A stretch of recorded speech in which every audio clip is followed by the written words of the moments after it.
Hello friends, welcome back to mommy's love kitchen. நான் ரொம்ப நாளாக பண்ணணும்னு நினச்சது வந்து பிளாக் பிரிண்டிங். இதுதான் என்னோடய ஃபர்ஸ்ட் எக்ஸ்பீரியன்ஸ். எப்படி பண்ணோம் அப்படின்றது நான் உங்களுக்கும் ஷேர் பண்ணுறேன். ஸோ ஃபஸ்ட்டு வந்து பார்த்திங்கன்னா, பிளாக் பிரிண்டிங் நம்ம இன்றைக்கி ஃபேப்ரிக்கில் பண்ண போகிறோம். நிறைய சர்ஃபேஸில் நம்ம பண்ணலாம். இன்றைக்கி நம்ம ஃபேப்ரிக்கில் பண்ண போகிறோம். இந்த இதுதான் வந்து பார்த்திங்கன்னா இந்த பிளாக்ஸ். இது நான் வந்து அமேசானில் போட்டேன். ஆக்சுவலாக நான் ஆர்டர் போட்டது வேறு, வந்தது வேறு. ஸோ இதுதான் ஃபர்ஸ்ட் டைம்ன்றதுனால நான் வந்து பெருசா இதில நானு அ செலவு ஜாஸ்தி பண்ணல. ஜஸ்ட் ஒண்ணு ஒண்ணு எல்லாமே போட்டு வச்சிருக்கேன். ட்ரை பண்ணி பார்த்துட்டு அதுக்கப்புறம் நம்ப இதில எக்ஸ்ப்ளோர் பண்ணலாம் அப்படின்னு நான் வச்சிருக்கேன். ஸோ ஃபர்ஸ்ட்டு பார்த்தீங்கன்னா, இந்த பிளாக்ஸ் வந்து வுட்ல செஞ்சது. நம்ம இத அப்படியே ஸ்ட்ரெயிட்டா பெயிண்ட்ல வச்சு நம்ம யூஸ் பண்ண போறோம் அப்படின்னா, இந்த வுட் வந்து கண்டிப்பா பெயிண்ட்ட உறிஞ்சிரும்.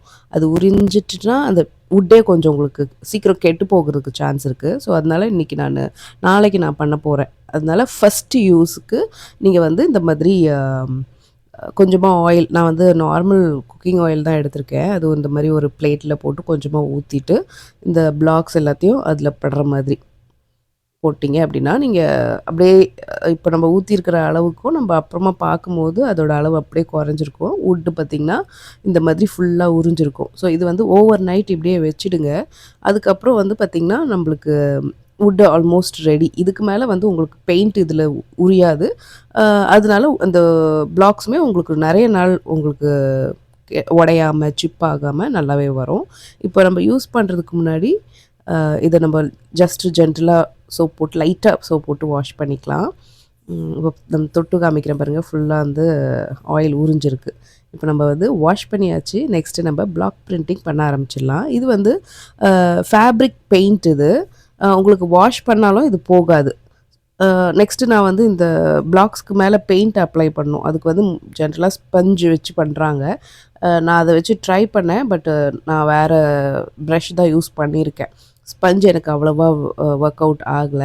இப்போ நம்ம வந்து பார்த்திங்கன்னா, நான் வந்து ஒரு ஃபேப்ரிக் பேக் வச்சுருக்கேன். இதில தான் இன்றைக்கி நம்ம பண்ண போகிறோம். ட்ரையல் வந்து நான் வேற ஒரு ரஃப் கிளாத்தில் நான் பண்ணிட்டேன். ஒரு பிளெயின் கிளாத்தில் நான் பண்ணி பார்த்துட்டேன். ஸோ நீங்கள் ஃபர்ஸ்ட் டைம் பண்ணுறீங்க அப்படின்னா, கண்டிப்பாக ஸ்ட்ரெயிட்டா அந்த எது வேணுமோ அதில ஃபேப்ரிக்கில் பண்ணாமல், நீங்கள் வந்து ஒரு ரஃப் கிளாத், ஒரு பிளெயின் கிளாத் வச்சு ட்ரையல் பார்த்துட்டு பண்ணுங்க. ஏன்னா நம்ம ஒண்ணு நினைப்போம், ஒண்ணு நம்மளுக்கு வரும். இது வந்து பார்த்திங்கன்னா, ஒரு பியூர் காட்டன், 100% காட்டன் ஃபேப்ரிக்குள்ள இது பேகு. ஸோ ஒரு டோட் பேக் மாதிரி. எனக்கு வந்து அந்த பிளாக்ஸ் வந்து ஒரு 5 பீஸஸா வந்திருக்கு இல்லையா? ஸோ இருக்கிறத தான் நான் இன்னைக்கு யூஸ் பண்ணிக்க போறேன். இது எப்படி வருதுன்னு பார்த்துட்டு, அதுக்கப்புறம் நம்ப வேற ஏதாவது பெருசா பிளான் பண்ணணும்னாலும் பண்ணலாம். ஏன்னா நம்ம வெறும் இன்னைக்கு பேக்ல தான் பண்ண போறோம். இது நம்ம டிஃப்ரெண்ட் ஃபேப்ரிக்ஸ்ல நீங்க கர்டன்ஸ், ட்ரெஸ்ஸு, அதுக்கப்புறம் ஃபேப்ரிக்ல எந்த மாதிரி ஃபேப்ரிக்லயுமே நீங்க பண்ணலாம். ஈவன் நீங்க வந்து அம் வேற ஏதாவது டெக்கரேட் பண்றீங்க, வுடன் பிளேஸ் அந்த மாதிரி கூடமே நீங்க பண்ணலாம். இன்னைக்கு நம்ம ஃபேப்ரிக்ல ட்ரை பண்ணிட்டுருக்கோம். ஃபர்ஸ்ட்டு ஒரு பிளாக் ஒரு பேகுக்கு மாரி எடுத்திருக்கேன். ஸோ பெயிண்ட் வந்து இந்த மாதிரி ஏதாவது ஒரு ப்ரஷ், இது வந்து ரொம்ப நேரோவா இருக்கு. தின்னான ஸ்பேஸா இருக்கிறதுனால நான் ஸ்பஞ்ச் யூஸ் பண்ணல. அது எஃபெக்டிவா இல்ல. ஒரு பெயிண்ட் ப்ரஷ் எடுத்துட்டு அதில அப்ளை பண்ணிட்டு, அப்படியே நம்ப இம்ப்ரெஷன் குடுக்கணும். நீங்க வந்து அளவு எடுத்து நீங்க பண்ணிக்கலாம். நான் ஜஸ்ட் கண் அளவுக்கு தான் பண்ணிட்டுருக்கேன். ஏன்னா வந்து ஒரு ஒரு இம்பர்ஃபெக்ட்டா இருக்கிறதுமே ஒரு அழகு தானே! ஸோ, அதனால நான் வந்து அப்படியே தான் ட்ரை பண்ணிட்டுருக்கேன். ஸோ, ஃபர்ஸ்ட்டு வைக்கும்போது உங்களுக்கு அந்த அ பிரிண்ட் வந்து ரொம்ப அழகா வரும். ஏன் அப்படின்னா, நம்ப அ 2ண்ட், 3ர்ட் டைம்லலாம் உங்களுக்கு வந்து அந்த பெயிண்ட் இருக்கும். அந்த கேப்ஸ்க்குள்ள. ஸோ, அதனால வந்து நான் ஒரு பேகுக்கு ஒரு பிளாக் யூஸ் பண்ணிக்கிறேன் நானு.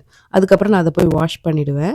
வாஷ் பண்ணும்போது நீங்க ஜஸ்ட் ஒரு ப்ரஷ்ஷ வச்சு வாஷ் பண்ணா போதும். ரொம்ப நீங்க அழுத்தி வாஷ் பண்ணீங்கன்னா, உங்களுக்கு அந்த இம்ப்ரிண்ட்ஸ் எல்லாமே வந்து அந்த அம் செதுக்கி வச்சிருப்பாங்கல்ல, அதெல்லாம் கூட அ சிப் ஆகுறதுக்கு சான்சஸ் இருக்கு. அதனால கொஞ்சம் ஜென்டிலா வாஷ் பண்ணிக்கலாம்.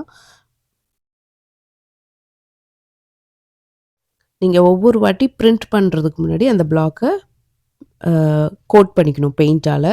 டூ மச் ஆஃப் பெயிண்ட் எடுத்தீங்கனாலும் அப்படியே வந்து அந்த ஷேப், அந்த டிசைன் வராது. ரொம்ப கம்மியா வச்சீங்கனாலும் அந்த பிரிண்டே ரொம்ப லைட்டா தான் விழுகும். ஸோ, அதனால வந்து ஈவனான ஒரு கோட்டிங்கோட அந்த ப்ரஷ்ஷ வச்சு நீங்க பண்ணிட்டீங்க அப்டின்னா, உங்களுக்கு அந்த பிளாக்ல நல்லா ஒட்டிக்கும். அதுக்கப்புறம் ஃபேப்ரிக்ல அத ட்ரான்ஸ்ஃபர் பண்ணும்போது, கண்டிப்பா நீங்க கொஞ்சமாச்சும் ப்ரெஷர் குடுக்கணும். நீங்க எவ்வளோ பெயிண்ட் எடுத்தாலுமே இந்த மாதிரி கொஞ்சம் ப்ரெஷர் குடுத்தா தான் உங்களுக்கு வந்து அதில பிரிண்ட் விழுகும். ஸோ, அம் கொஞ்சம் டைம் எடுத்து பண்ற விஷயம் தான் இது. ஏன்னா நம்ப ஏற்கனவே பிரிண்ட் பண்ணதையும் நம்ம மிஸ் அப் பண்ணிடக்கூடாது. நான் இன்னைக்கு வந்து ஒயிட் பெயிண்ட் ஒரே பெயிண்ட் தான் எடுத்திருக்கேன். உங்களுக்கு டிஃபரெண்ட் கலர்ஸ் வேணும்னாலும் நீங்க வந்து different colours and different designs கூட அது நம்மளோட இமேஜினேஷன் பொறுத்து தான், கிரியேட்டிவிட்டி பொறுத்து தான். ஸோ, இதுக்கு நம்ப ஃபேப்ரிக் கலர் மட்டும் யூஸ் பண்றது நல்லது. ஏன்னா நம்ம வாஷ் பண்ணாலும் அது போகாது. அக்ரிலிக் கலர்ஸ் மட்டும் தனியா யூஸ் பண்ணிடாதீங்க. ஏன்னா வந்து அது உங்களுக்கு பிளாஸ்டிக் மாதிரி ஆயிடும் ட்ரை ஆயிட்ட பிறகு. அதுக்கப்புறம் நீங்க யூஸ் பண்ணும்போது அது பிரேக் ஆகலாம், இல்ல ஒரு கிராக் மாதிரி விழலாம். இல்ல உங்களுக்கு அந்த ஷேட் வேணும், உங்ககிட்ட அந்த ஃபேப்ரிக் கலர் இல்ல அப்டின்னா, ஈக்குவல் ப்ரொப்போர்ஷன்ல நீங்க எடுத்துக்கலாம். Fabric paint and acrylic colour equal ப்ரொப்போர்ஷன்ல எடுத்துக்கலாம். அப்படி வேணும்னா நீங்க ட்ரை பண்ணலாம். பட் நான் சஜெஸ்ட் பண்றது ஒன்லி ஃபேப்ரிக் பெயிண்ட் யூஸ் பண்றது நல்லது.